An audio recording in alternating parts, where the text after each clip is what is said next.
And we welcome you back here to JCTV. It's time for race number 2 at Talladega Superspeedway. We saw the chaos, the calamity in race 1. I was there for it in the truck. Brought it home 4th. Couldn't get the win, but hey, we're happy with a good finish here for that JCTV AL8 machine. And so now we're getting ready for race number 2. And as we get ready for that, we bring Adam Kuhn back with me here in the booth. Adam, are you ready for another race? Absolutely, Dawson. Excited to see another one. It was crazy at the end, way more crazy than we anticipated there for the end of race 1. Was cheering you on a lot there at the end, of course, Dawson. I thought you had yourself lined up for a great finish, like you mentioned at the end of the last broadcast. Just short, but looking forward to this one, and we're going to be cheering on Josh Coppernoll, of course, in this one. Yeah, Josh, before we let you get down to the trucks, you're in the booth here. You saw race 1. You saw how I was able to dice the field. Can you replicate the same thing and maybe even come away with the win tonight for us? Oh, man, I sure hope so, Dawson. There's so much of a friendly rivalry between you and I that I really want to better your finish. Hopefully we make it into the winner's circle, but top 3 definitely will beat your finish. Yeah, I don't know what to expect here. Well, Josh, best of luck to you tonight, and I hope we can talk to you in victory lane. If not, we'll still find a way to get a word in from you after this race. Alrighty. Have fun in the booth, guys. I'm going to go have fun on track. Alrighty, Josh Coppernoll, of course, driving the number 59 JCTV, or no, not 59, 42. What am I thinking? The number 42 JCTV truck as he gets ready to go race. Adam, we saw what happened in race 1. It was a very hectic race. A strong push to the end of the stage on a one-lap shootout led to a massive accident. So will we possibly see a calmer race 2? I would not be surprised. Beginning of the first race, Josh, and even when we interviewed Cameron pre-race, he kind of alluded to the fact that this could be like a Daytona Duo situation, one crazy one, one calm one. We got our crazy one, but will it be 2 for 2, or will this one be calm like you just alluded to? I would like to hope we get a little bit more single-file racing in this one. I love the 2x2, but like we saw in that first race, it's just not sustainable. And, of course, we head down now to the grid as the cars get ready to grid. There was no qualifying for the second session. As a matter of fact, how it worked out, it was an inverse of how they finished in race 1, I should say. So as we look at your starting grid, of course, finishing out in the back, it's going to be a little mixed up, but as of right now, what I'm seeing, it's going to show Josh Coppernoll as being on the pole. He's going to get sent to the rear, so that'll put Nick Hapiak and Josh Arnold up front. It'll be Brian Smith and Noah Mayuri rounding out the row 2. Carl Felber, Ryan Bogey making up row 3. Joshua O'Connor, Tyler Watermolen in row 4, then Brett Bennett and Nathan Fuller will round out the top 10. Of course, that does not reflect on this graphic. We're going to have to just kind of go through this like it actually is, showing what we need to know when it's not. But we'll have to see when these cars all hit the grid. But it's definitely going to be a little all over the place. So we're going to see these cars hitting the grid now. Josh Coppernoll, as mentioned, he is going to be getting a penalty. He'll be getting a black flag sent to the back there. There's that number 42 machine, that JCTV Chevy Silverado. You see back behind him the 26, Josh Arnold. Adam, I don't know if you mentioned this at any point in the broadcast. It looks like that 26 is maybe a mixture of that Penske 39 just turned upside down. Is that what that looks like to you? I really didn't think about it, but I think you're all right about that 6. It is a different number for any Penske font. Absolutely, it is a good-looking Pennzoil truck. I love the all-yellow with the red trim on bottom. And this truck, or at least Josh Arnold, pretty fast in that first race. Got involved in that very first incident on lap 17, though, so he's going to try and redeem that, of course, here in race 2. And you see Brett Bennett here driving that number 47 Little Tykes machine. LJ Toledo, the face on the hood of that car, as well as Dalton Kelly and Brian Smith's cars. They are all driving the LJ Toledo trucks, ready to go for tonight. As you see there, Brett Bennett, Dalton Kelly, Brian Smith, all running the same scheme, ready to get going here and put on a good race for us. So Brian Smith was supposed to grid 4th. He does not appear on the grid. Nick Hapiak did not grid. Joshua O'Connor looks like he didn't grid either. And, of course, I didn't grid because I'm not racing. So it should be 31 drivers. Drop the 4 that didn't drop the 3 that didn't grid. Make it about 28 cars that are currently getting ready to do battle. So as we head through 3 and 4, the field is going to be in the hands of Josh Arnold. And Adam, before we get going here, who's your pick to win for the second race? I'm going to go with, it didn't work out for me last race. I'm going to go with Alex Kofin. He was involved in a crash in that last race, but I think he's a very underrated super speedway driver. Excuse me. I think he's going to be able to pull through here in this race and surprise a win here at one of these big tracks. You're taking Kerf, and I'm taking another guy that's a bad mark to pick. How about Brett Bennett, the 47, starting in 4th? He is going to be my pick to win tonight's race. So as the field comes down through the tri-oval, heading to the Geico restart zone, Joshua Arnold and it looks like Carl Felver are going to lead us to the green flag. We're racing once again here at Talladega.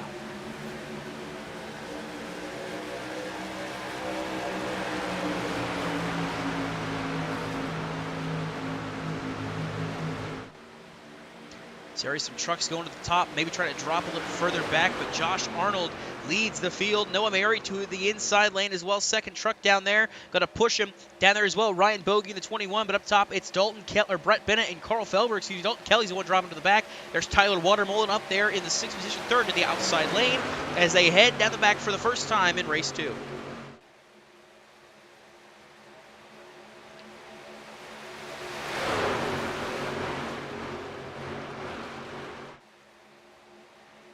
There's Alonso Chicano right there. Got turned at the end of race 1. Coming out of turn 2 on the last lap.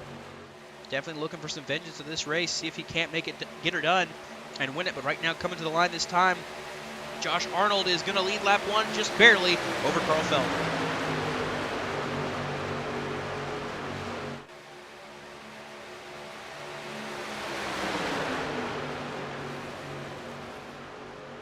Noah Mary pushing Arnold, not going to be able to be a factor here for Brett Bennett and Carl Felver on that top lane. They are working together and hooked up. 15 to the lead for a moment, but Arnold fighting back with that little bit of shot from Mary. Of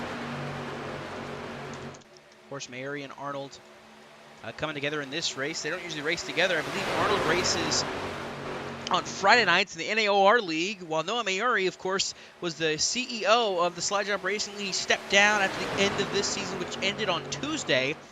But he is still going to be a part of that league. But right now, 1 and 2 right now on the inside line, those two together. You see Carl Felver up top. He is the owner, or the co-owner, I should say, of the Mardon Juggernaut Trucks Series that we hosted Wednesday nights. And then there's Brett Bennett, noted loser, who has yet to win any race on any JCTV broadcast. He is currently 2nd to the outside lane.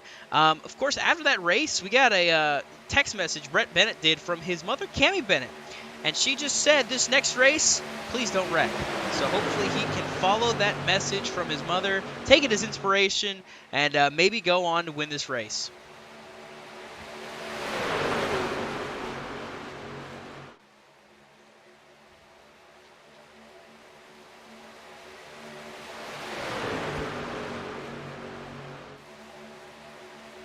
A little bit behind him was Andrew Elias a moment ago. He was making moves up a few positions, but he got shuffled to that 3rd lane.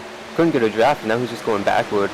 No help up there on that 3rd lane to keep him going the right direction. Up front, though, there was a lot of help up on that 2nd lane. Felver almost edged Arnold for the lead. Couldn't quite do it, though, with Mary pushing Arnold back through the exit of 2. Stepping out back there, Ethan Fonseca Moreno to the outside lane. Going to try to form a 3rd lane, or maybe drop back. And completely hinder that outside lane's momentum with that absent truck there. Tyler Watermolen has to wait for Chicano to catch him, who's got Jason Gracias back behind him and Michael Walls back there as well. So that outside lane losing steam. Mary looked like he wanted to poke on the outside there and pass on him, but he tucks back in line off of 4. Staying there on the bottom, we mentioned Tyler Watermolen up top. The most unlikeliest of winners, the unlikeliest of heroes back in Season 1, Tyler Watermolen came away victorious at the end of the Season 1 Talladega race. He sits as one of the 2 drivers to have won at Talladega that are in this race. Of course, the other one now being Cameron Caldwell, who won that fantastic photo finish. Right now, riding around in 25th. Doesn't seem like he wanted to make moves to the front just yet. Just kind of ride out back and let things play out. Of course, he's got a win now in his pocket on the season and a win here at Talladega. The other winner from season 2, I believe, that was Kyle Reuter. Reuter did not show up tonight, was unable to make it. Wish we could have had him here so we could have had a duel of the Talladega winners. But of course, you know, some of these tracks, it doesn't take much. It just takes everybody wrecking to make it through, and that's what we saw with Kyle Reuter last season in a hectic finish. And we've got a hectic finish already tonight. Will we see a second one at the conclusion of this one? It's already shaping up to be a pretty exciting race.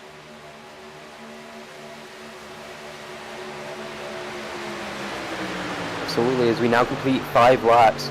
Dawson, when you were racing in that first race earlier, about an hour ago, when we got to around lap 14, the anticipation completely ramped up. They knew the stage points were on the line, and we got 2 cautions back to back there to round out that stage and a bunch of torn up trucks. Do you anticipate the same here as we are 2 by 2 still up front? It'll be close. We see a 3-wide move being made. Alonso Chicano going to the middle. Going to make a move on the inside of Watermole. And he's got Jason Gracias, and I believe it's Michael Walls behind him that shuffles Watermole into the outside lane. He'll drop some spots here.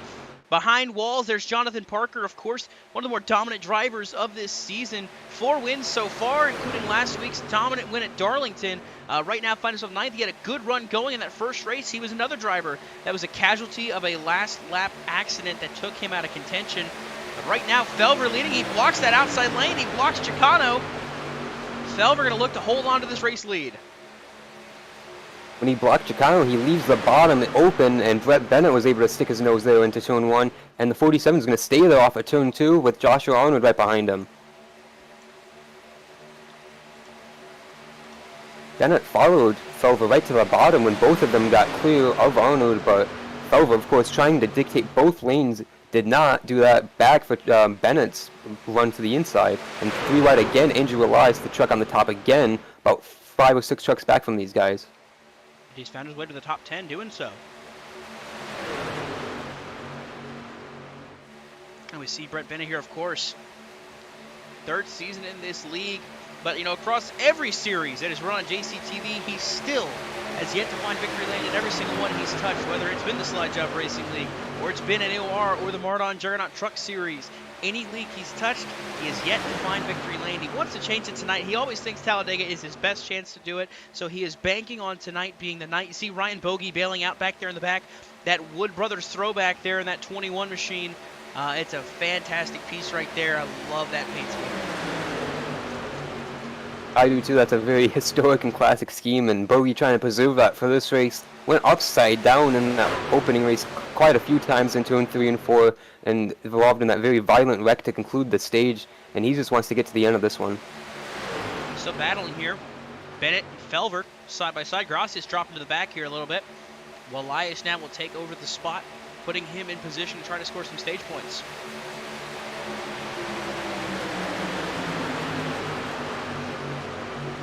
Another driver here, Daniel Saponsky, number 51 machine. He is driving that Smack Tonight scheme that we saw Brian Smith drive last week at Darlington as his throwback. He decided to run that this week as well. So SBLD driver sharing paint schemes, kind of trading off. You see a move being made to the outside. That's Michael Walls. Going to make a move 3 wide for the race lead here. It's only lap 9, but we're still going 3 wide for the lead.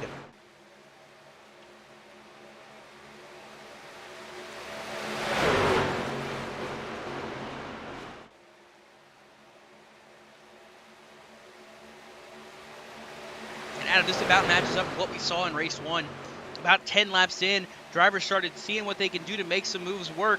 But the thing is, it's a lot riskier to do right now because you've still got 40 laps to go in this race, just about. But if you wreck out here, you're not going to have a shot to get back in it. You're going to be out of it. You see a move being made for the lead. Alonso Chicano to the inside of Felver with Nathan Fuller pulling behind. That's going to allow Chicano to the race lead. Michael Wallace still putting it in that 3rd lane there on the back straightaway, going on the outside of Cody McCorkle, who was up into the top 5 from his starting position of last, pretty much, with Cameron Carter on the last row, runner up from the first race. And Michael Wallace is going to drop to the rear now, dropping like a rock with no help on that outside lane. Yeah, the outside line finally dissipating back into 2 lanes, but Chicano leading Fuller and Bennett to that inside line. Josh Arnold is 4th. Carl Felver right there battling the outside. Noah Mary's the 5th in line there. You see that outside lane trying to form up again. They're going to try something again. Cody McCorkle there, 2nd place in that photo finish at the end of the first race, gets shoved to the outside, going to drop back to the back a little bit, and they're starting to get a little more, I don't know if I'd say antsy or if I'd say just a little more, restless in the way they're driving, making moves. Right now, Arnold's trying to peek to the top. Bennett's going to go with him. Arnold ducks back down to the bottom line. Now Bennett's going to be left by himself. Felver's going to have to push him to the front if he wants to stay in that middle line, unless he tries to go to the top. We'll see what Felver does. Felver stays in line, and he will push that number 47 machine of Brett Bennett now to the outside line. But Alonso Chicano leading. How about Nathan Fuller now in 2nd? A great run going so far for that number 4 truck. As we see him riding down the bottom. There you go. Josh Arnold now pulling to the top. Here comes the run to the outside with the 26 machine. He's going to try to make a move on Alonso Chicano if he can. Coming up with about maybe 9 laps to go on the stage this next time by. And still the stage points are a little bit of a shuffle. It's a dice roll on who's going to get where.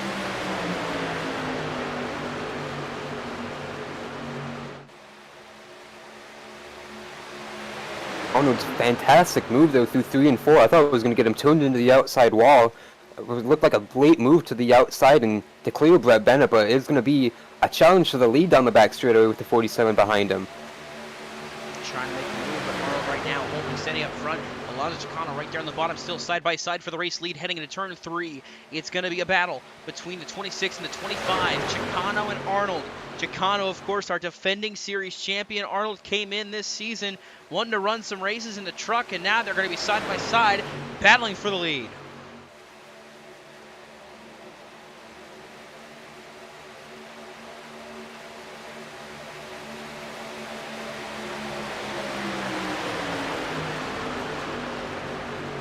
Still maintaining this race lead right now, but it's still a battle going on throughout the field. As they go, I'm trying to look and see if anything else is happening. I see a driver is kind of laying out back, and by out back I mean way out back. That's the head of the leaders he is. Yeah, that's the number 91, that's Shane O'Neill, that JCTV fire truck. He's on that low side right now as the leader's going to come thundering into turns 3 and 4. O'Neill's going to try to get down to the bottom lane to stay out of the way. You see he's on the apron hugging that yellow line. He will pull down below the apron to allow the leaders by. That's Alonso Chicano, though, leading the inside line. Still side by side, battling for the race lead.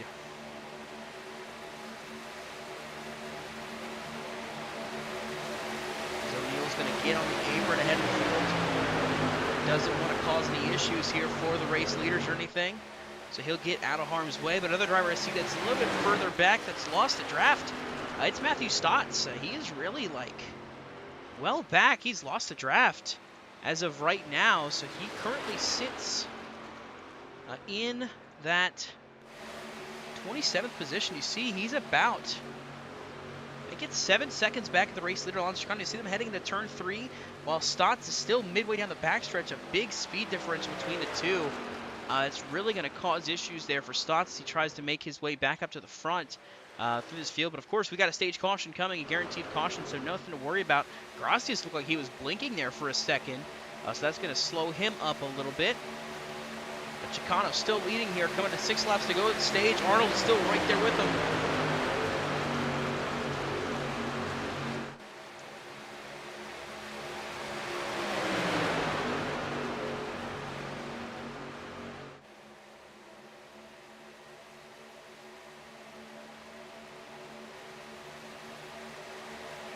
Andrew Elias 3 wide again on the way top on the back straightaway. He's got Danny Sabanski right behind him, and now Bennett is going to go with his teammates there on the outside and leave Felver out to dry. But you saw Arnold with that move. Cleared Chicano for the race lead. He leads that bottom lane now. An aggressive move. Chicano's going to peek to the top and try to get back around him. Chicano's got no push behind him. He's got that lane of Felver coming up to him fast out of nowhere, but when he made that move, he had no help. Here comes Michael Walls behind Felver to push him. Now Fuller in the middle with no help for him. Nathan Fuller wanted to go with Chicano. It was too late of a move, and he got stuck in the sucker hole as of right now. Felver pushing Chicano, getting a little sideways as they still continue to battle. Everybody wanting to spot up front, but right now Arnold and Mayori are going to clear. No help to the outside lane.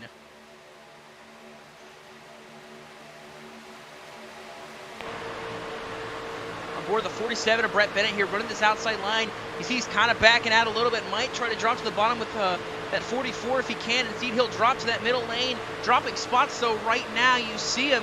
He is currently running in that 14th position, dropping spots right now. Going to be out of stage points here, but he's got to make some moves if he wants to get in it.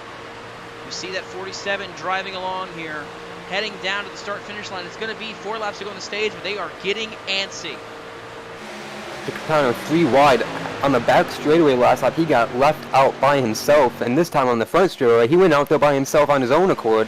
Got a pass on Gracias, trying to make it work on Andrew Elias. Can't quite do it, and 2 almost got in the back of the 44, and 25 was way squirrely there. But Chicano's going to be trying to fight for these stage points as well.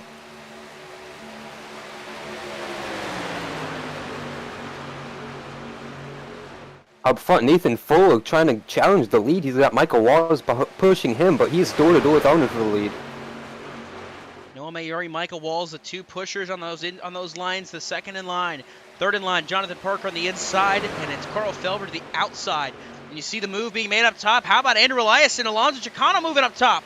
Michael Walls thought about it for a second. Fuller goes to the bottom. He's cleared for the bottom lane, so Fuller will take back the race lead here. But here comes Elias with a run to the outside.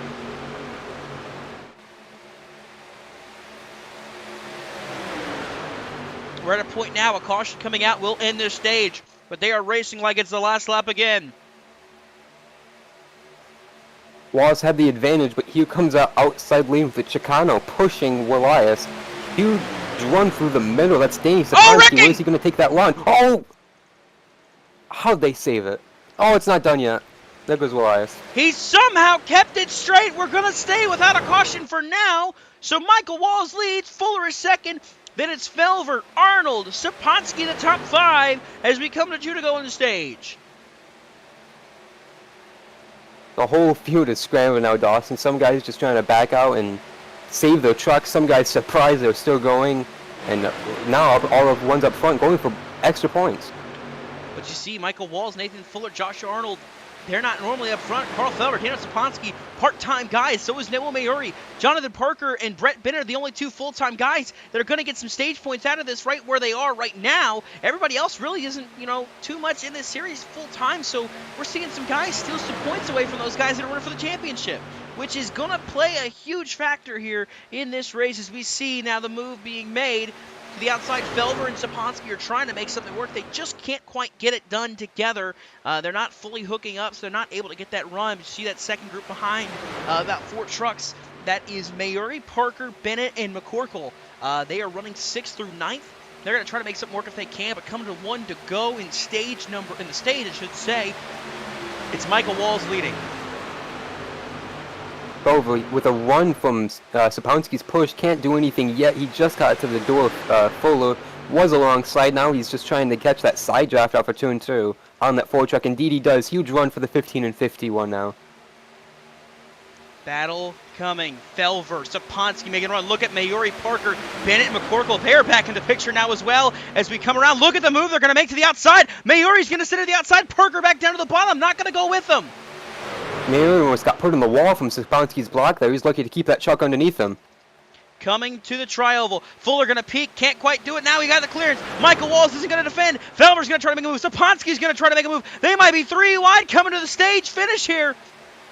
At the line, though, it's going to be 3 wide, 4 wide for 4th. It's going to be Michael Walls winning stage 1 here at Talladega.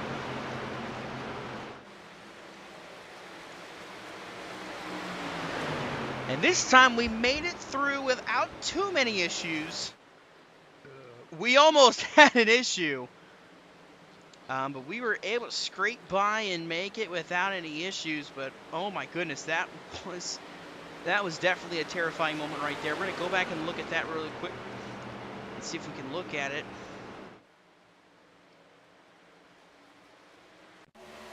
Now this was back on lap 18, coming into turn 3. A pump from Chicano, and then right there, he should have been turned. He should have been to the wall back in front of the field, but somehow Chicano and Elias kept it straight and were able to avoid any issues. We're going to go on board with Alonso Chicano in this situation here. This is coming through turn 2 to the backstretch, all over the back bumper of Andrew Elias.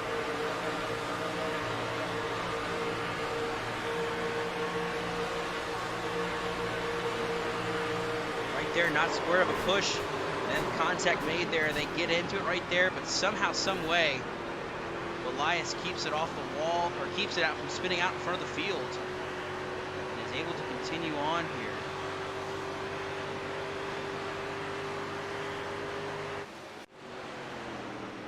So Micah Walls is going to be your stage winner here. His first stage win of the season, first stage win of his career.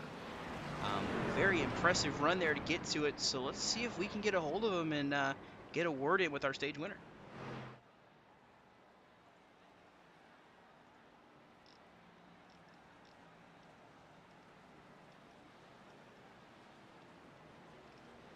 Actually looking to see, I do not see him anywhere in any of the chats. Don't believe he's in here. So, may not be able to get a word in with him. Looks like he is not here. So, that pit stops are going to be underway. Of course, everybody can splash it up with some fuel to make it to the end of this race. Everybody hitting pit road.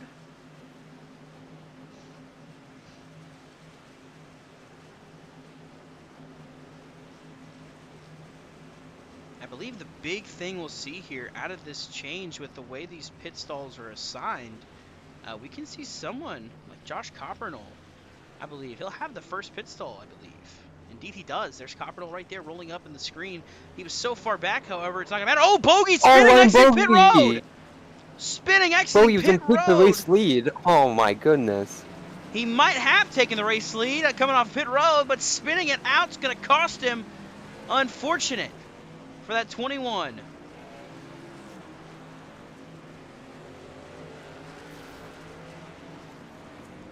He's just going to get out of the way and let everybody by before he gets it fired back up and turned around. We're going to see if we can see what happened there. Coming off of pit road, he gassed it up a little too hard to try to win the race off pit road, which he was going to win it handily. I mean, he had everybody beat. He didn't have to try to gas it up fast and just winds up spinning himself out. See there, he got out of the way to let everybody by. But an unfortunate error for Ryan Bogey is going to put him from coming out as the race leader to all the way back right now in 18th.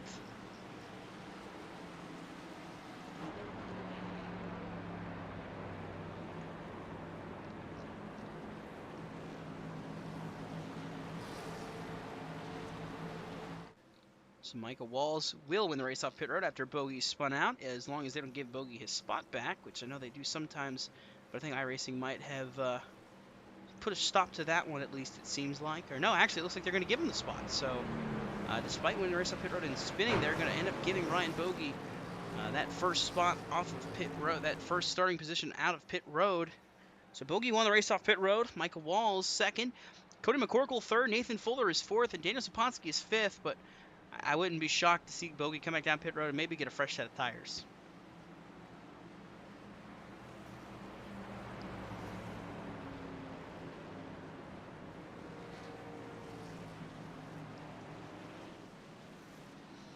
So after the error exiting pit road, Michael Walls will maintain the race lead once again. Cody McCorkle second, Fuller is now third. Daniel Saponsky up to fourth, and Brett Bennett now rounding out your top five as they come to the choose cone this time by. We're going to see where these drivers decide to go coming around this time here. Looks like we're going to see Walls take bottom lane. Corkle to the top. Fuller down low. Saponsky, I would assume, is going to be up top as well. No, he goes bottom. Brett Bennett goes top. Felder to the top. Parker to the bottom. Kruger to the bottom. Duran to the top.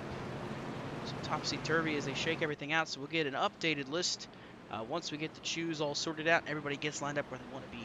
So it looks like Michael Walls, Cody McCorkle still front row. Then it's Fuller and Bennett, Saponsky and Felver, Parker, Durand, Kruger, Watermullen. That is the scored top 10 as it sits right now. Adam, what were your thoughts on that first stage? My main thought is very shocked that we did not see a big crash, especially when Elias got made that contact in the outside wall with Chicano pushing him. I thought that was going to be huge two different times the way that 44 truck just got loose and into the wall, and I'm just happy that almost all these trucks are still running on the lead lap, and should still be a great second half of this race, hopefully. And maybe we have hopefully a replay of last year where almost every truck in the field takes the white flag together. Yeah, massive difference from the last race where we had about maybe 11, 12 cars that were competitive at the end of it. This time now we've got 27 on the lead lap, ready to do battle for the final laps of this race. We hit the stripe. We should get 26 to go. It's just about halfway into this one. And it's still anybody's game.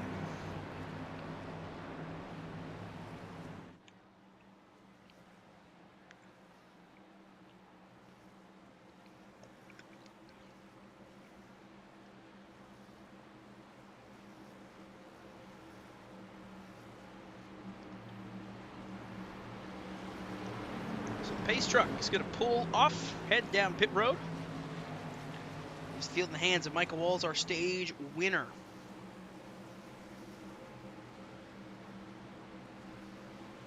So as he comes through the tri-oval, heading for the Geico restart zone.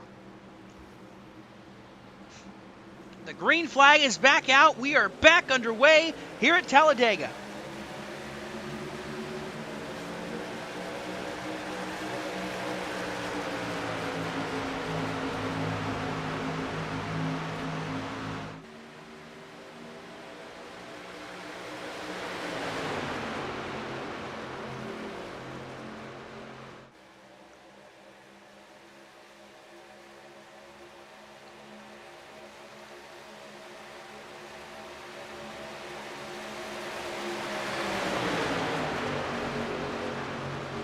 Walls had a good jump to the inside lane on the restart, but now here comes Cody McCorkle. Got to battle the outside lane here, trying to race for the race lead, getting help from the 15 of Carl Felver. Meanwhile, the inside line is the 4 of Nathan Fuller, pushing Michael Walls. Brett Bennett's behind him. Daniel Saponsky as well. They're in that inside line, trying to get that inside line rolling to get it to work. We cross the halfway point this time. That inside line, trying to roll the outside lanes, just getting a run here down the front straightaway, heading to turn 1. You see that a lot in Talladega, the way these runs generate. They kind of just come and go at random, it seems like, you know. At one point, you'll feel like there's no run coming. You can't generate anything on the top, and the next second you know it, you got guys flying by in the outside lane. And we've seen that a lot tonight, where just one lane will just randomly lose all the momentum they had built, even without a truck dropping out of trouble. Jonathan Parker goes spinning to the inside. He saves it. Tyler Watermelon involved. Somehow he saved it, but the caution flag is going to fly for the first time due to incident in this race. It involves our current championship leader, Jonathan Parker. Going to look back and see what happened to that 81 machine coming to the backstretch.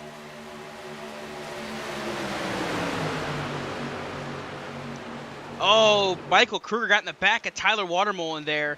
You see that 81 gets around, somehow able to keep it clean.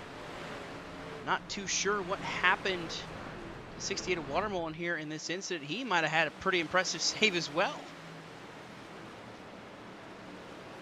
Definitely looked like another netcode situation between the 14 and the 68 when they made contact down the back straightaway. We saw a couple of those in the last race, Dawson. Yeah, some netcode issues happening that we saw. Effects of the drivers going on board here with Tyler Watermelon. Going to look and see. There was contact. Look at the save by Watermelon. Man, that went from what could have been a terrible accident that would have ended his day to a great save that could very well keep his hopes to win. While they are very slim, it could keep him alive. And another driver to be very heads up there, right behind Watermelon when he was sliding on the apron, was Alonso Chicano, who had way backed out of the gas, but he was still rolling with a huge head of steam right into the path of Watermelon when he re-entered, and Alonso did a good job on not making that a worse situation also. Yeah, indeed he did. And so we see a couple cars come down pit road, electing to come down and maybe just get a splash of fuel to make sure they can make it to the end of this race.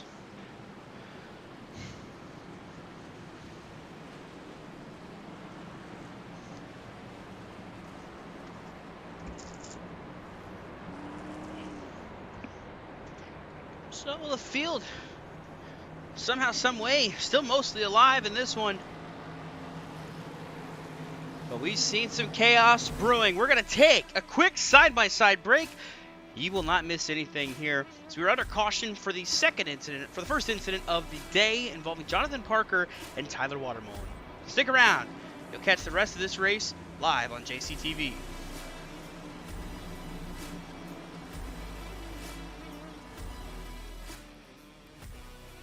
Hey, track bar's broke and you keep jumping out of gear. What do you want to do? Can you feel it? Can you feel it? Oh, can you feel it? Can you feel it? Oh, Coca-Cola. Should probably go. Can you feel it? Can you feel it? Ooh. Call Logano. Hey, Joey. You can save money if you fill up at Shell if you use Advanced Auto Parts Speed Perks. Dude, I'm way ahead of you. You saved at the pump? Yeah, I saved at the pump. The pump? The pump. You saved at the pump! Now you can save at the pump when you shop at Advance Auto Parts. Learn more at advanceautoparts.com/gas rewards. Now, it's my turn.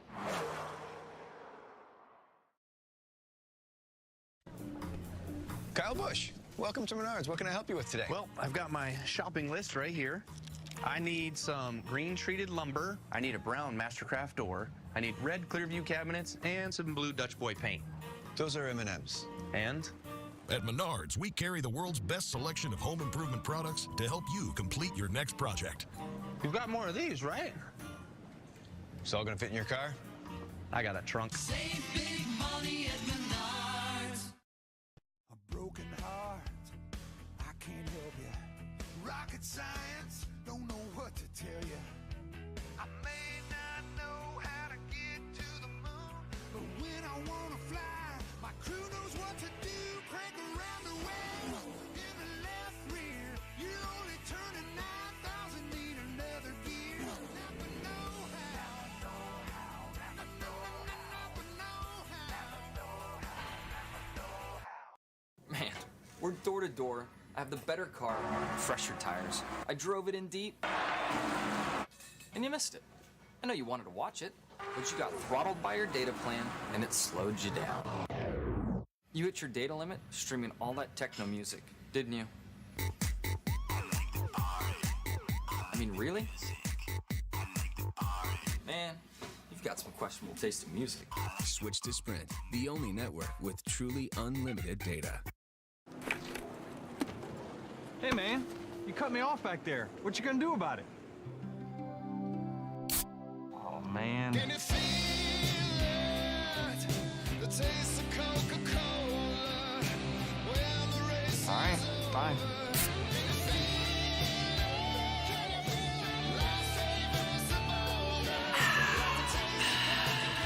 Are we good? We're good.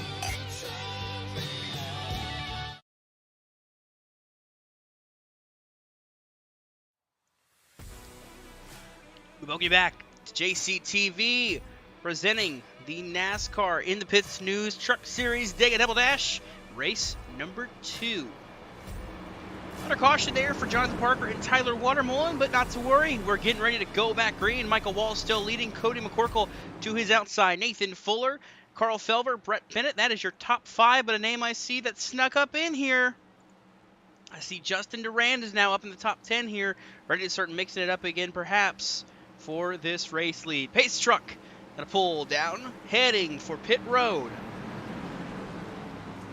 Gonna see how the field can do. It'll be 21 laps to go when we get the green flag.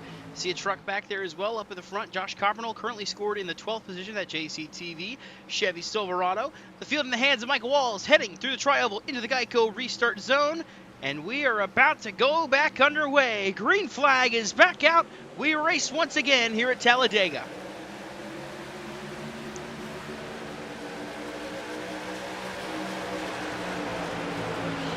jump from Michael Walls. That'll leave him a sitting duck when the field gets back up to speed along with him in the draft. You see Cody McCorkle with a push from Carl Felver trying to get to the race lead.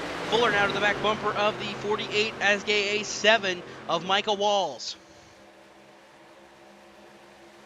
McCorkle, huge run on the back straightaway with Felver pushing him, and Justin Duran up here in the mix for the first time in this race. I love that Tristan Mayer dropping to the back. Saponsky gets sent 3 wide. Michael Kruger in that Alabama truck. It's god-awful looking, but it's running to the front here, going for the lead if he can, but he's all by himself, all by his lonesome as Chicano tucks back in line in the middle. Don't look too far behind Kruger. He's got his boss behind him. Here comes Josh Coppernoll in the JCTV truck. He's not quite in line with Kruger yet as Kruger drops down to the middle, but it looked like Josh wanted to support 14, just wasn't close enough. And they've got Scott Roush behind him as well. The 3 of them together now. Going to try to make a move, but up front, Cody McCorkle with help from Felver and Durand running to the outside, going to the race lead.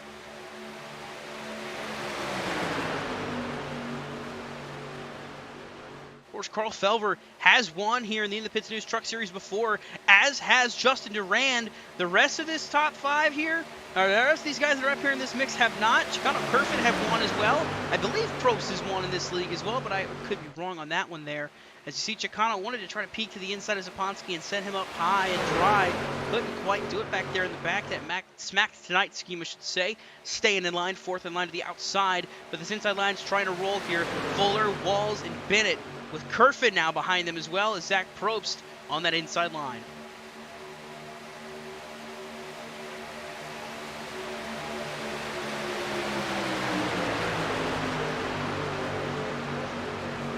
And for someone like Cody McCorkle, comes into this race, he doesn't have a teammate, he's just here to race. He needs a friend. He's got to find who he can find, and right now seems to have found the 15 of Carl Felver to be his dancing partner for this race. As you see them heading out front, trying to clear for the race lead. Well, the easiest way to make friends is finish good and race well, and he did that in the first race exceptionally well. He got a little lucky getting the lead on the last lap the way everything unfolded, but he was able to still somehow get a 2nd place finish, despite maybe having too big of a lead there at the end. In that thrilling photo finish we keep mentioning from race 1, but he had a very respectable race number 1, and I'm sure a lot of guys will remember that. Debut night here tonight in this league for him. Fuller got a little sideways on the apron behind Walls. That's allowed that outside line to get the run yet again down the front straightaway as they barrel into turn number 1. Still 2 by 2 all the way as far as the eye can see. Continuing to battle for these spots like it's the last lap. Here comes the run again from McCorkle and Felver to the outside of Walls and Fuller. Ooh, big shot to Walls. Gets him a little sideways. Got to get out of it a little bit. Fuller backs off a little bit, checking up the inside line. So now McCorkle and Felver pushing out to the race lead. Here comes the run back to the inside line.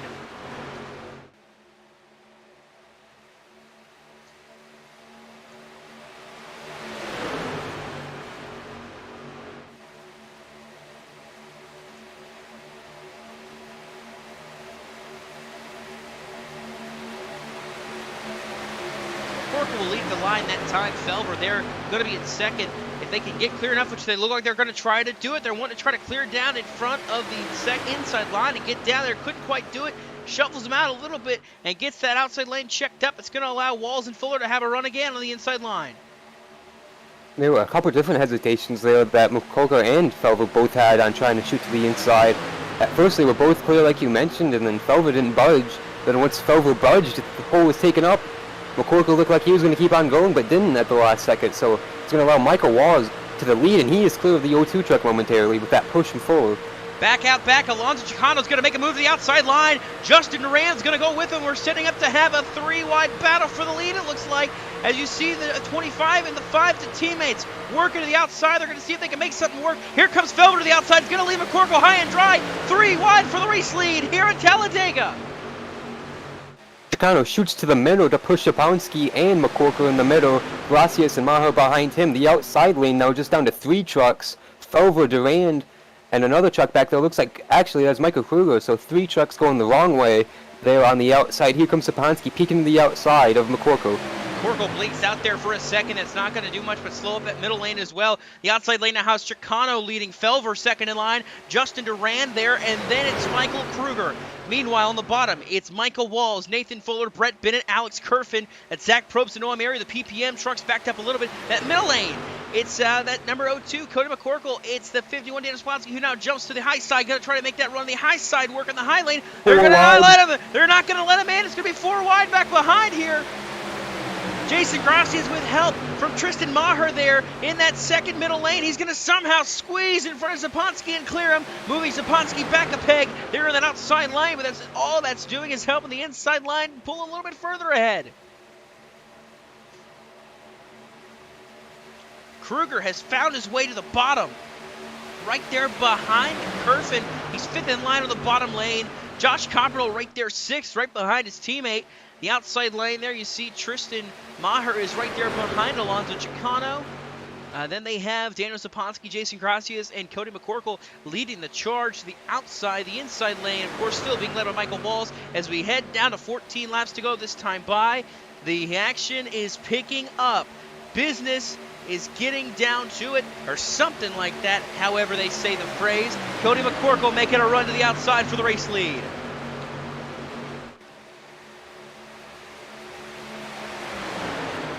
Now it's Gracias behind McCorkle. On that last caution flag, Dawson, we saw Jason Gracias drop all the way to the rear. I believe he got a choose cone penalty, and it did not take long. It, of course, does not take long at Talladega to make positions up. He find the right lane. He's going for the lead momentarily, full out of line, all over the place down the back straightaways. Everyone. Justin Duran drove to the outside lane there, going to make it 3 wide, but with no help, he's not going to be able to make advancements forward. He might as well just drop back. I see a truck down there on the apron. It's the 91 of Shane O'Neill yet again, heading down towards pit road. Another truck that has lost the draft, Andrew Elias. He has currently scored 38 seconds back of the next truck, 42 seconds back of the race leader. There he is right here. He is currently exiting 1 and 2 with the field about ready to storm behind him as they head down into turn 1. O'Neill is on pit road. Meanwhile, Dakota Knoll is only 3 seconds back. He is the last car there, 26th right now as it stands. But you see that outside lane starting to form up. Chicano's gone up there with Duran. It looks like Scott Roush is thinking about it, just doesn't quite make that move yet. But McCorkle with a push. Gracias gets him sideways. Here comes Gracias to the outside, going to try for the race lead. 3 wide again now, heading into turn 3. Oh, spinning! Maher to Zaponsky. That's going to stack the field up. Chicano's around. Josh Coppernoll's in it. Justin Duran is involved. Caution flag will fly with 13 laps to go.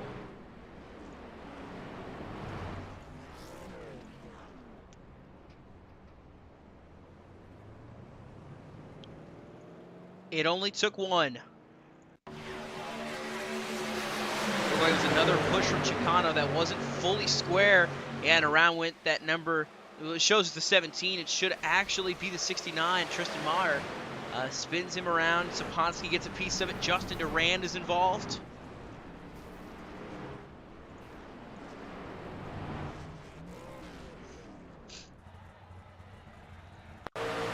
Yeah, a lot of guys very lucky that that was not bigger the way it happened in the field. Frankly, Dawson, that could have been a huge pile-up. But yeah, you mentioned a lot of guys involved. Scott Roush, another truck, just trying to get through it, got on the wall, I believe.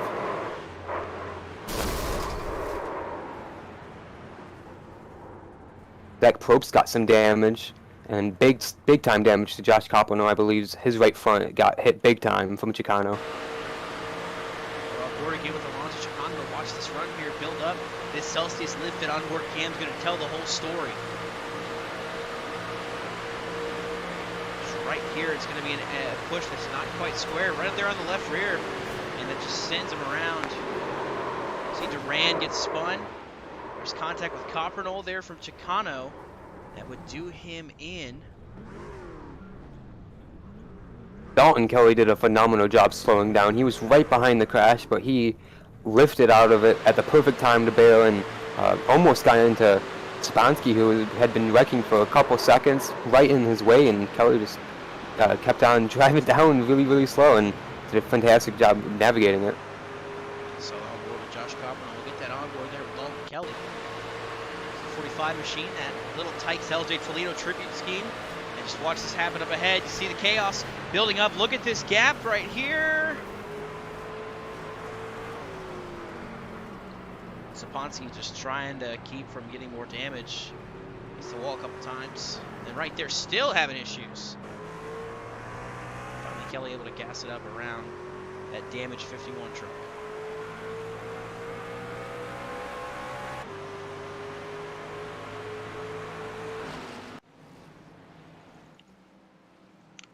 So Michael Walls maintains the race lead. Nathan Fuller is second. Cody McCorkle scored third. Brett Bennett drops to fourth. Carl Felver now rounding out your top 5. It's been a little bit more calm in that first race. We haven't had as many issues as we had the second race. So what are we seeing here from that incident?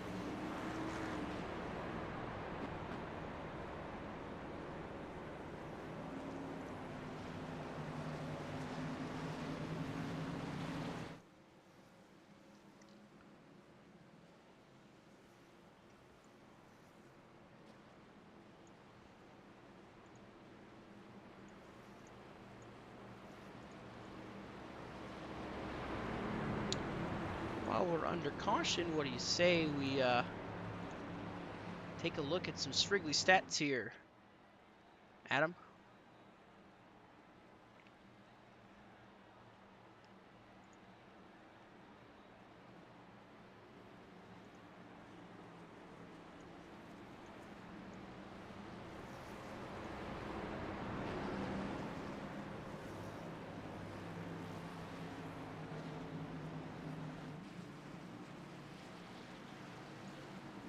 May be MIA right now, so I'll try to get back a hold of him here in a second.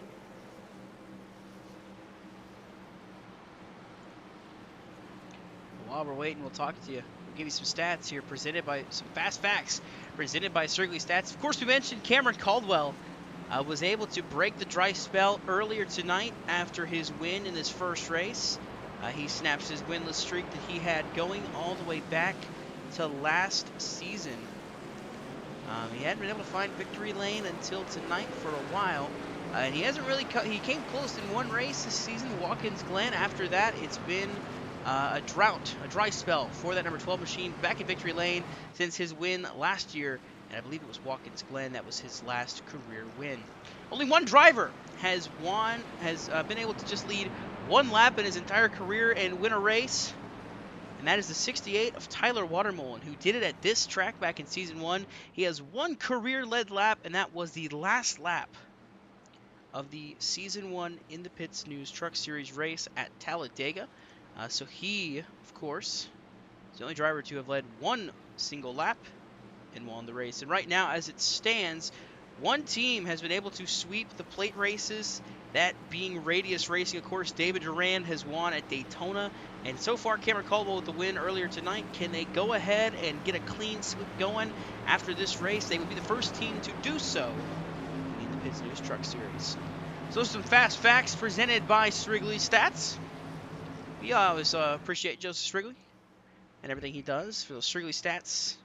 Great fun facts about the sport that we love, and some fun facts about the league that we love here on the In the Pits News Truck Series. Adam, we're coming to green with 9 laps to go. What are you seeing out of this race? I'm just looking forward to seeing this end, honestly. I'm surprised we went that far without a huge pileup. Like I mentioned when that last recent caution happened, it's very fortunate it wasn't more. A couple drivers laps down now with damage repairs. A couple drivers in jeopardy of losing big time points here. I know that's not the main focus here tonight, but we got a huge battle for the point lead going to be shaping up a little bit. Jonathan Parker, he has an advantage, but he is towards the rear of the lead lap. Let's see if Michael Kruger is going to be able to take advantage of it tonight, in this second half at least. No, Kruger was involved in a crash in the first race, so it's going to negate it a little bit if they finish close. And something else to notice, Justin Durand's 2 laps down. His streak of top 10s may come to an end right now. Green flag back out. Michael Walls with a big jump again, as we saw earlier on. And yeah, I mean, Durand is 2 laps down, 4 laps down on pit road right now still. So it's going to come to an end after that incident. And we're going to see a battle, though, for the win.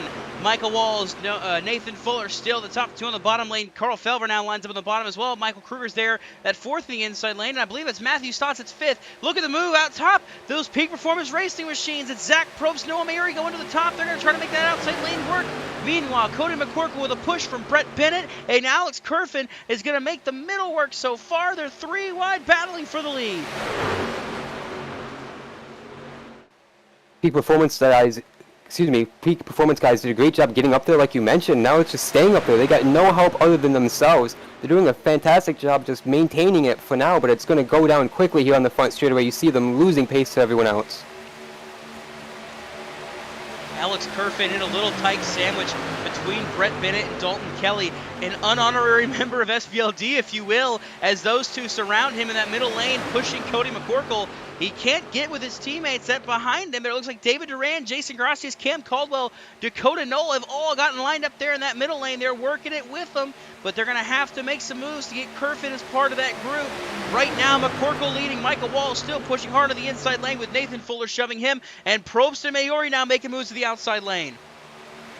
All of the energies in that middle lane, you mentioned that. A lot of guys dropping down to the bottom in the corners, but tons of trucks were backed up in that middle lane trying to get that going for Cody McCorkle, while Michael Walls continues to pace the inside lane. Carl Felver right behind him, with Nathan Fuller there, who's just been riding in second almost in this entire race.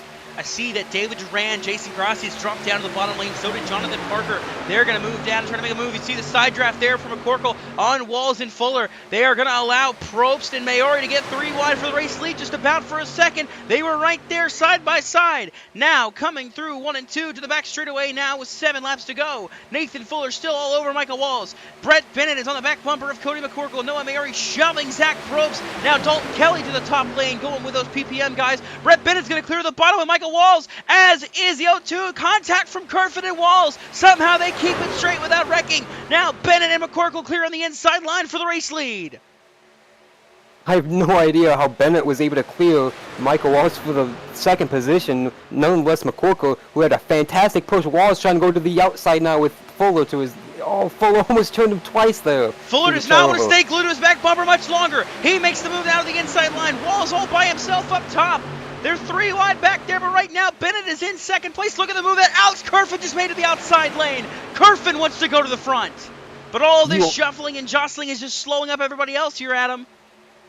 Absolutely, and Kerfin wanted nothing to do with Walls, though. Oh! Here comes Michael Kruger to the middle, contact with Kerfin. Gracias is going to go around. Gracias was around. He saved it. Oh, my God. Kerfin was around. Gracias was around, but somehow they both kept it straight. We are still green with 6 laps to go. Jason Gracias has spun to the inside, but he's on the flat and towed the pits. No issue there. Going to be 5 laps to go when we get to the stripe this time. You see Gracias, yes, he has gone to pit road, towed it, called it a race. McCorkle leading, Bennett second. We saw that 0-2 finish second in a photo finish, but he wants to improve that by 1 spot further and get that race win in his debut night. Something we haven't seen since season 1 pretty much, of anybody winning in their debut. McCorkle is looking to change that here tonight with a lot of heavy hitters here with Carl Felver, Brett Bennett, now Michael Kruger's up here, Alex Kerfin's up here, David Duran, of course, our winner at Daytona earlier this season, all in the mix, and of course there's Michael Walls in that number 7/48, as you would say. You know, the dominant truck of the night for race 2. He has been up front the majority of this race, pretty much leading the whole way, but now shuffle all the way back there to 9th. Gonna have to fight to get back to the front.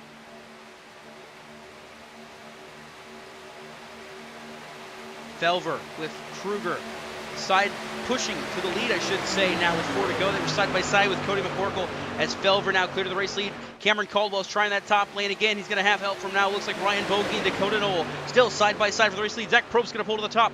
Now, here we go, coming down to 4 laps to go on the back straightaway. Probst goes to the top with Cameron Caldwell pushing him. Michael Kruger to the back bumper, the 15 of Carl Felver. Brett Bennett shoves Cody McCorkle. Probst's move there was amazing. It was a great momentum move, but the only thing is there wasn't a lot of help on the outside lane. He needs more guys behind him. Bogey's going to bail out from that and ruin that chance for the time being. A Alonso Chicano on the bottom. He's pretty much out of this race as well after that incident earlier on. He gets out of the way and lets the leaders go. It's going to be 3 laps to go when they storm to the line. They're still side by side battling for the positions. Something I'm watching here. Michael Kruger's not going to stay content with riding behind that 15 much longer. He wants to go to the front and get this race lead side by side. Side drafting now is the 15 of Carl Felver to the back of the 02 of Cody McCorkle. Now up top, Josh Arnold goes up there with Zach Probst. It's the 26-62 combination. And here comes Kerfin. Maybe thought about it, popping back down to the middle lane. As right now Felver leads the field heading into turn 3. They are jostling around for every position here. Josh Arnold and Zach Probst coming on the outside lane. I don't know where Probst got that 26 truck, but he found the help he needed on the outside lane. He needs more momentum, though, to carry them to the front. Oh, Arnold on the wall! 26-62, not looking to be the combination to win this race, but you see there a blink from Michael Kruger's going to check up that middle lane there just a little bit as we hit 2 laps to go with the stripe. McCorkle and Felver side by side still battling for this race lead. And we're going to see a lot more desperate moves here now as we wind up coming to 1 to go this next time by if we can get there under green. Caldwell spinning! Bogey's around! Bogey! Just like that, the race is going to get a green-white checkered. Ryan Bogey around into the wall with help from, I believe it was Zach Probst. Josh Arnold down there as well with issues. And we will have another restart. Take a look what happened. That was the wreck-in process. It's just coming through 1 and 2. He looked like Bogey and just made contact with Arnold. I don't know if he was trying to clear up and 26 was there or what. Trying to clear up and just didn't have the room there. So Arnold and Probst involved in that one. Arnold smacked it inside wall. It's going to end his day. Probst with a pretty good hit as well, it looks like. Let's see if we can get an onboard there with that number 62 of Zach Probst. And it was just slight contact between Bogey and Arnold that turned him into the wall so hard and abruptly. Oh, man, I think that was Matthew Stotts right there that shot the gap there to get by that one. We're going to have to look and see. Here's an onboard for you.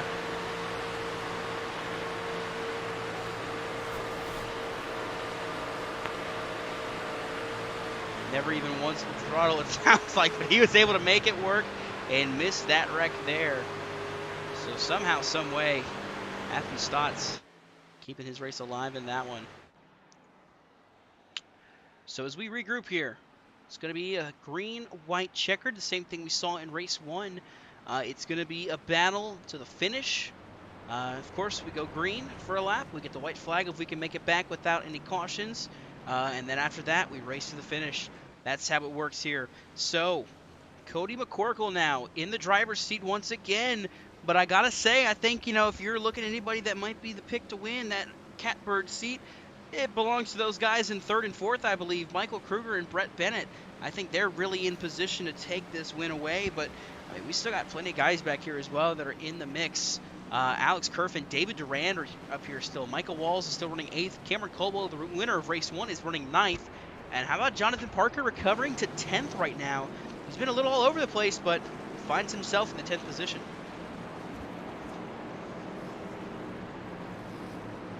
Yeah, a couple of incidents with the 81 truck, but he was able to rebound, obviously, without any wall contact or any major mechanical contact. So in the top 10, like you mentioned, and we've seen that quite a bunch tonight in both races. Just a little bit of damage here and there, and keep on going.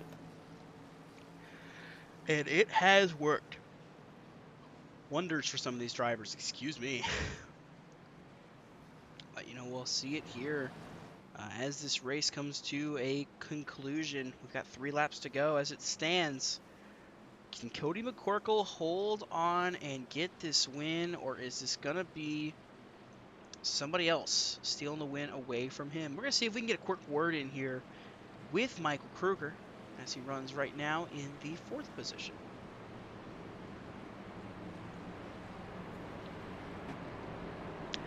Hey, Mike Kruger's boys up in the booth. You got a copy? Yes, sir. I got you, Dawson. All right. Well, you weren't able to really contend for it in that first race, but now you sit 4th with a shot at the win here in overtime. What are you thinking here heading into this final restart?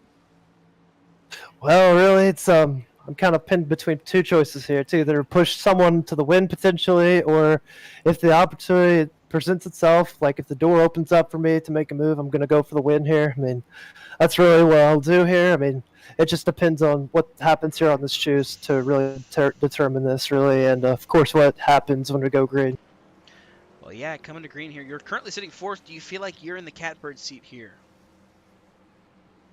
I mean, I just might be, possibly. I mean, I don't know if I'd say it's ideal. I preferably would want to be maybe second or third, because you might have more to work with since you're either the first or second car leading one of the two lanes, whether top or bottom. But I might be in a pretty decent spot if things get hairy. So we'll see. All right, we'll get you back to your team here. Best of luck here. Thanks, Dawson. Roll Tide. I don't agree with that roll tide there, but that is Michael Kruger, driver of the number 14 Alabama for the day. Chevy Silverado. So as we hit the choose, we mentioned it there. You know, he said it. Depends on where they go. McCorkle to the bottom, Felver to the top, so that leaves Bennett and then Kruger. So line up pretty much 1 through 4 the same way they lined up before. So as we get ready to head into this restart, Adam, is this going to be the only caution? Man, that's so hard to call. I think I was honestly surprised we saw that caution for Bogey. I thought they were all going to be not uniform, but they were all getting ready. They all had their chess moves lined out and ready for that last lap until Bogey got hooked into that wall. So, man, it's just going to be so different with the new dynamic here. But I don't know. I think yes. I hope so, and I'm just looking forward to the finish either way, of course. Yeah, it should be a good one. And, you know, I noticed, too, some of these guys coming down, not coming down pit road. I think they might think they're going to have enough to get to the end of this race. We saw the free pass was Alonso Chicano in the 25. That leaves us 20 trucks on the lead lap, currently on track racing, it looks like. That should be our number. So we got 20 trucks ready to do battle. Anybody still really got a shot, I would say, because anything can happen on that last lap. We saw it happen in race 1. I was able to get through the field there and get to 4th. We might see it here in race number 2. McCorkle and Felver now the front row. Michael Walls resigned back to 5th place after the way things shuffled out there on that last restart. How about Brett Bennett in 3rd, Michael Kruger 4th? I believe it's Nathan Fuller to the outside of row 3. Then it's Jonathan Parker, Alex Kerfin. Then it's Matthew Stotts and David Durand rounding out the top 10 after the choose. Coming to overtime attempt number 1. Pace truck will pull off and leave the field in the hands of Cody McCorkle. And it's something that's worth mentioning because I don't think I've said it a million times yet this broadcast. Start-finish line is not in a tri-oval. It's just past it there on that front straightaway. So you have all that tri-oval there where a move can be made, a run can be generated that can really change the ending of this race like we saw at the end of race 1. Through the Geico restart zone, McCorkle gets on the gas pedal. Green flag is underway. We're in overtime here at Talladega.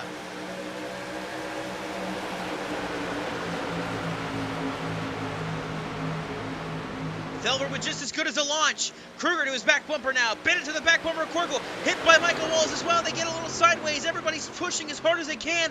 The big shot from Michael Kruger there in the middle of the corner gets him a little sideways. Now Kerfin and Durand jump to the top lane. Kruger wants to try to block. He's not quite clear of him yet. They're coming down the back straightaway. Going to get one to go when they come around if they can make it without a yellow.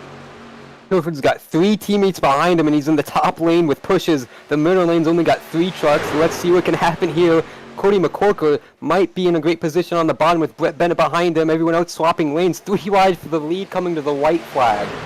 Anybody's race right now. Kerfin leading at the line, so coming to the line, excuse me. Carol Felver in the middle lane. It's Cody McCorkle in the inside lane. White flag is out. One more lap here in Talladega. Who's going to be able to get it done? Which line's going to prevail? Who is going to take home the crown in race 2? Right now, McCorkle leads, heading through the turns for the final time. McCorkle was clear for a second, but Felver's got the run coming back. Here comes Kerfin with a huge steam on the outside lane. But Felver tried to block it. Kerfin's got a shove from Durand. Can they keep it straight? They're trying their best to keep it clean. Coming through 3 and 4. Bennett on the back bumper to McCorkle. Kruger all over the back bumper of Felver. Durand all over Kerfin coming around, gonna hit the start straightaway for the final time, I should say. Velver trying to block. Kruger's gonna take the gap. They're gonna wreck behind. Everybody's gonna wreck.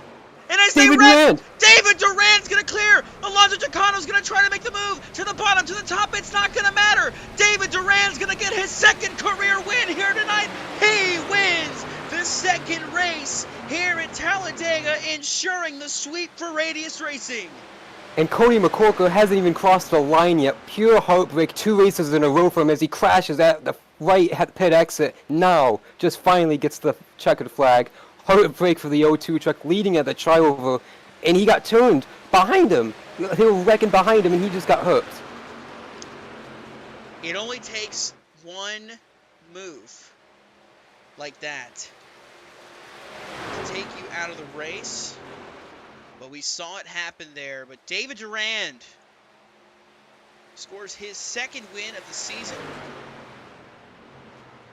Of course, winning at Daytona to open the season. Now he'll score the win here at Talladega. In a remarkable last lap turn of events that got him the victory.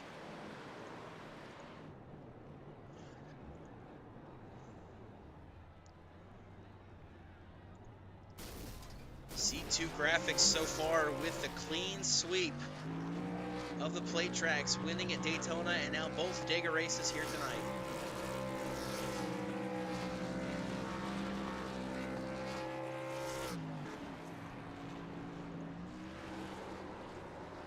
So let's take a look back at that finish there, Adam.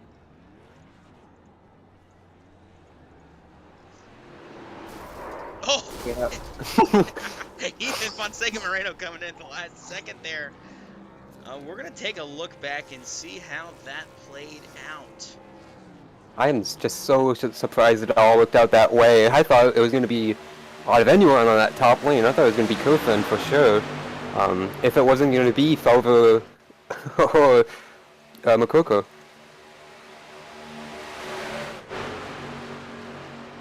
Get to where we want to get it here. Watching Alex Kerfin, that outside lane, just you saw Kruger made the move. At the same time there, Fuller and Kerfin make contact, and everybody just wiping out there in front of the field. You see a lot of guys spinning there through the grass and everything, just unable to get it to work to the finish and just wind up wrecking there. So Kerfin goes from leading that outside lane to just finishing all the way back in 10th. We're going to take a ride on board with the number 24, David Durand. Race-winning move wound up being in the right place at the right time. So Kerfin and Fuller make contact. You see Kruger and Felver make contact as everybody wrecks behind. You see there, Caldwell just couldn't make the move in time. Pocono finishing third. I believe that's Noah Mary that brought it from fourth. And Scott Crouch rounded down the top five.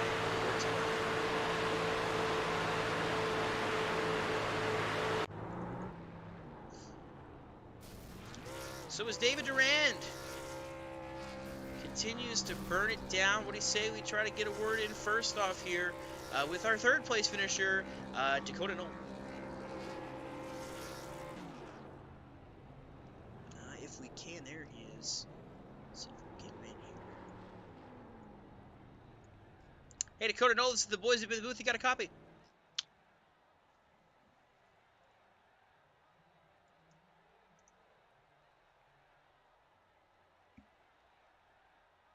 Maybe not. We'll try again. Hey, Dakota Knoll, this is the boys in the booth. You got a copy?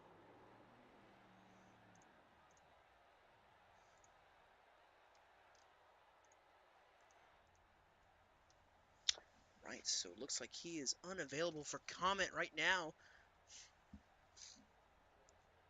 So let's see if we can get a hold of probably the biggest points gainer of the night, Cameron Caldwell, who was able to score a first and a second place finish tonight. Adam, I believe you with Cameron. Yeah, Cameron, second place though. Another great result for you. First off, let's start on that last lap. You were running, I believe, third on that outside lane, and everything just kind of broke out in front of you. What did you see from your point of view? Not a lot, honestly. It all happened under me, kind of in my blind spot. So I heard the wrecking, and I figured one of them was going to come up in front of me. So obviously that didn't happen, and yeah, I mean, another good finish. I got some damage a little bit before all that, so I didn't really have any speed to get a run on David there. I tried to, but I'll take another second. You know, I got the win first race and second here, so it's not a bad night at plate track. You were able to jump up to that top on that last restart with Kofin and David, of course. Did you think that was going to be a winning move, just going where they weren't there? It was definitely our best shot. Obviously, we're all working together, and yeah, exactly, just go where they aren't. So I wasn't quite sure if we had enough for it, but obviously, even if we didn't, they kind of all took each other out anyway. So we were just in the right spot at the right time for the most part, other than Kerfan. But yeah, glad that we got Radius/Vortex another win tonight. And every time we come to Talladega, everyone just wants to get out and survive. You come home with a first and second. So what's that emotion like, first off, and the overall, the 100 plus laps we ran tonight in both races? How was that? And anything else we'd like to see about doubleheaders in the future? Yeah, obviously, like I said earlier, really good result for a plate track. You don't come to these things expecting to win. You know, you just hope to survive, and survive pretty decently. Both races, I'd say. Yeah, I'd say it was generally a success tonight for the doubleheader. Obviously, you know, we had some typical play race shenanigans with all the wrecks and stuff, but that's just kind of what you come to expect with these things. There was talk earlier between me and Alonso, kind of like what I alluded to in my interview earlier, that we were talking about doing another doubleheader next season. I think we want to bring back the Dega double again, so I would expect to see that again. And then we might have one on a short track that I'm not going to name drop quite yet, but we're talking about that. Nothing's been finalized by any means, but it's definitely been discussed because it's kind of a different kind of doubleheader, so we'd like to see how that one will work out. Well, congrats on the second place, and before we let you go, any more shout-outs tonight? Yep, just same old. Thanks to InThePitsNews for sponsoring myself, Radius, and the league. Thanks to my other sponsors, C2 Graphics, Grid Network, Milwaukee Massage Therapy, RPS Marketing, Left Coast Revivals, Mardon PC, ACR Digital, and everyone else that helps us at Radius and Vortex get it done. Thanks to my teammates for working together tonight. Thanks to you guys for broadcasting, and thanks to my parents and friends and grandparents for watching. And see you in 2023 in Michigan. Absolutely. We'll look forward to hearing you there, and enjoy your break. Yep. And I also want to say Merry Christmas and Merry New Year, and for those who celebrate any other holidays, hope just everyone has a great December and holiday break. Absolutely. Thanks for your time. That's Cameron Caldwell, who finishes first and second tonight in the Talladega doubleheader.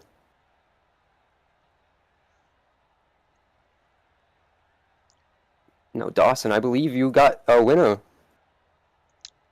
Indeed, I do. Very well could be becoming the next Pied Piper at these Super Speedway races. David Duran with his second career win, second on the season, and it comes in an exciting fashion in race 2 at Talladega. First off, David, congratulations.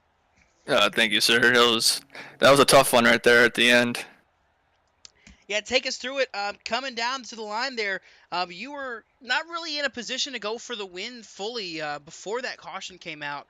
How much did that help you kind of get back into the rhythm and think, okay, maybe we got a shot to get back up there and win this thing? Well, it helped that all four of us went to the outside, so we had figured out a game plan to see if they make a third lane, and that's what we were going to do, and trying to see if we can get Alex to get the win, because we were trying to get him a win before myself or Cam again, or even Dakota for that instance. So we just hope that the third lane worked, and it did, and until that wreck at the last lap, which that's just to be expected. But wasn't really thinking about trying to win the race. I was just thinking about trying to at least get a solid finish, just like the first one, and come up with the win. So that's extra bonus points, so that helps going into the playoffs. Indeed it does, and with the second win, you officially will lock up a spot in the playoffs no matter what happens elsewise. You can't fall out, you can't do anything, and nothing can happen. You could sit out the rest of these races, and you're still in. How does that feel as well, the momentum coming from it too, being able to win this race now heading into this 2-week break?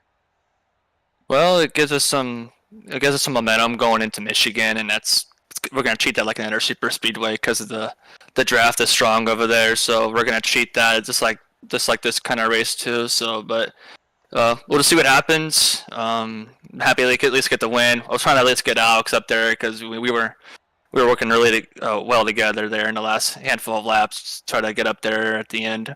Our game plan was to sit in the back and let the wrecks happen because that's what I was expecting in these types of races. And we're fortunate enough to get away from those wrecks and come out with the victory. And racing with your brother, racing with Justin, it's always fun to race with family, and a little bit of family, rivalry there. So you were able to win Daytona with help from him. He went on to win Kentucky. So now you're gonna hang it over his head now that you've got 2 wins before he did. Yeah, kinda. I mean, I wish I would have won Kentucky too, but I'm happy at least he has a win. I got 2 now, so I could use that against him until he gets another one. So we're trying, but it is what it is, and we'll move on to Michigan in a couple weeks. Alrighty, well, a first place finish here in the second race. Anybody want to shout out sponsors, teammates? What got that 24 machine into victory lane tonight? For one of the first, you guys have you and Josh run a great podcast, and enjoy watching it every time I have a chance. Cause it's entertaining, especially with you guys going at it. So and Adam as well. So I can't do without you guys. Think Radius and Vortex Racing. We had a really good team bonding in this doubleheader. So we'll just use that to our momentum and take it to Michigan in a couple weeks and see what we can get. Alrighty, well, he scores his second career win, the second win on the season, second super speedway win. David Duran victorious here in the second race at Talladega. Congrats again, David. All right, thanks, Dawson. And as he goes back with his team, I believe Adam is caught up with our JCTV colleague, Josh Coppernoll. Yeah, it is a 6th place finish, Josh. Career best, right there at the end. Just short of a top 5, though. Has everything unfolded in front of you. Cam said he couldn't see anything, though. Did you see anything when they all started crashing? Oh, I saw a lot, Adam. I saw the entire field die, and I just kept my foot on the throttle for pretty much the whole time. I lifted just a little bit, that I saw a hole, and I got right back full throttle. Unfortunately, we had 5th, and then Scott passed us just at the line. So, first of all, Scott Roush, top 5, best finishing PBR driver tonight in the second race. But, 5th, 6th, and 8th, I think, for us. So, not a bad finish overall for PBR. Unfortunately, Mikey, he had the best chance as I had gotten caught up in an accident a little bit earlier than that. But man, that was awesome. I had a blast. I just I wish things would have played out a little bit more in our favor. We didn't have damage, but I don't know. I think honestly having the damage helped us to be out of that big one at the on the end of the last lap. And to Dawson, I'm still mad at you for finishing better than me once again. Josh, even when I'm not on track, I'm still looming over you, and I'm still putting you down a little bit there. But yeah. 6th place run, still nothing to scoff at, especially having to miss all that chaos at the end there. So great run there, Josh. Adam, anything else you want to get from Josh before we get ready to wrap this thing up? No, I just want to congratulate him on a great run tonight, and it was fun watching again, Josh, at the end, and both of you guys, you, Dawson, I know I mentioned this at the end of the last show, but I want to say it again, both of you did great jobs getting to the end and putting yourselves in positions. Thought you really had it, Dawson, almost went your way, and Josh, I really didn't see you at the end until the last second, and if you would have snuck through there, that would have been so perfect. There's always next time, though, and speaking of next time, actually, I'm going to bring it up Michigan in a couple weeks. How are you looking forward to that? I know it's your home racetrack. Oh, man, I'm looking forward to it a lot. I think it was Brad Keselowski, maybe, that said winning at your home track, it's like winning the Daytona 500. Although he's not done either, so I'm not sure. But, I'm looking forward to going to Michigan. I love that track. It's a track that I know like the back of my hand. I mean, even in real life, I've lived like 20 minutes away my whole life. So I'm definitely looking forward to going to Michigan. in trying to get this JCTV Chevy a better result. And to go, I was 18th when we took the white flag. I was still 18th on the front stretch off turn 4, and I went up to 6th place. So this JCTV, InThePitsNews, ACR grid, C2 graphics, Chevy, Silverado. It was down, but it wasn't out. We got a 6th place, almost top 5. Man, so close. Absolutely, so close, and we look forward to seeing you try to do that in 2 weeks' time at Michigan and on getting in that top 5. Dawson and I know we're looking forward to that. Oh, for sure we are.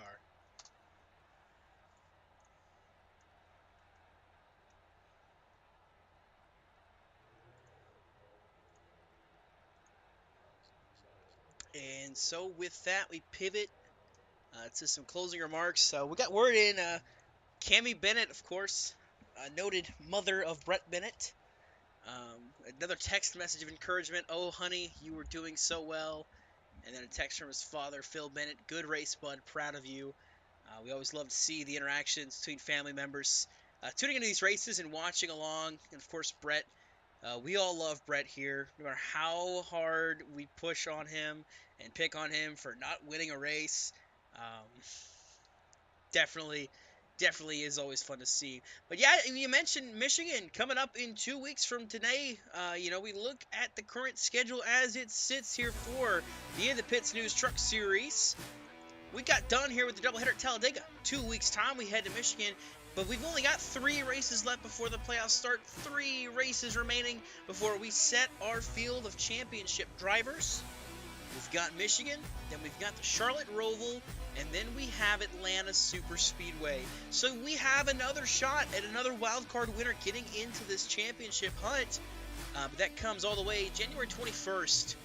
So definitely going to be a fight to see if anybody can really get that done. So Adam, what are your final thoughts on this race? Well, Talladega doubleheader was probably everything we expected and more. We got the 2 crazy finishes that we could have asked for, and we got a bunch of crashes that we really didn't want to see, but we did. And they were pretty exciting when they did unfold, and of course they changed the dynamic of the race like they always do, and it was... I know it's always awesome to see them unfold, and it was a blast to call both of them up here with both of you guys, and then, of course, like I mentioned just a moment ago, intern watched the other one participate. It's just a unique situation. There was blast all night, and look forward to Michigan in a couple weeks, of course. Yeah, it was an absolute blast to both race in that first race and come so close to victory, but also to come back up here and do what we do normally. You just broadcast the race to watch this racing. Talladega is one of those races where I can both parts have fun, whether I am in that race running it or I am up in the booth broadcasting it, because there's so much you can talk about, so much you can cover, so much back and forth, give and take between those drivers, between that field, where it really makes things fun. And that's what I love about this track, is you have the ability to have all these different battles lead up to that final moment, and as well, everybody can be so tight because anybody can win these things. So, as we've mentioned, we have 2 weeks off now until we get into the next race at Michigan. Of course, next weekend is Christmas weekend, so we're not racing Christmas weekend. The following weekend, we're just taking that second week off to give our drivers some rest before they get into the swing to finish off this season strong. As we head towards the playoffs, it is a radius sweep, as they have won Daytona and now both Talladega races, with Cameron Caldwell scoring his first win of the season and David Duran scoring win number 2 to pretty much lock himself into the playoffs, because no matter what happens now, those 2 wins put him in that wild card position if he falls out of the top 10, but he's sitting 16 points coming into today, so he probably won't have to worry about that too much. But the race for the playoffs heating up. 3 races remain in the regular season. Who's going to steal those final spots? Who's going to be able to come away with the playoff berths? We'll have to see, but we won't see again until 2 weeks' time. Michigan, 8 p.m. Eastern on JCTV. That is Saturday, January 7th. Can't wait to see you there. For Josh Coppernoll, Adam Coons, this is Dawson Allen signing off from JCTV, saying happy holidays and have a great rest of your night.